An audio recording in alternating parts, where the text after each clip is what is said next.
had once given me for my birthday, a collection of short stories. Well, I started to reread one of those stories.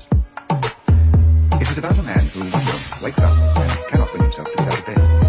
He shuts his eyes in sudden defense. He re-examines his life. He sees with a restlessness. He packs his bags, cuts all ties, can no longer live among the people he knows. They paralyze him.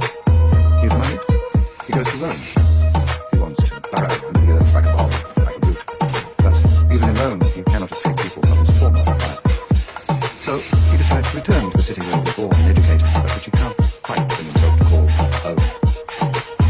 Well, the move doesn't help. He feels he has no more right to return than a dead man.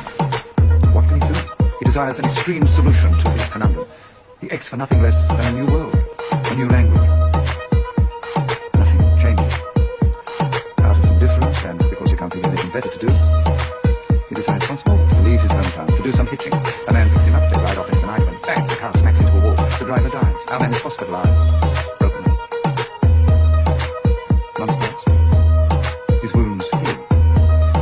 Now he wishes for life. He has a confidence in himself, in things he doesn't have to explain, things like the pores in his skin.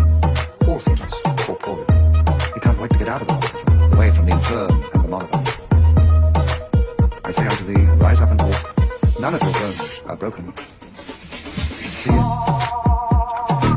When I read those words, rise up and walk, none of your bones are broken, I felt a tremendous sadness. Do you know what the opening of the story is? When a man enters his 30th year, people will not stop calling him young. 30. I've been given the book for my 30th birthday. The 30th year by ʟɪභᴇ. So, I had heard. I had been told. I knew all along, even if I didn't really know. The great true things are unsurprising. But what did I do?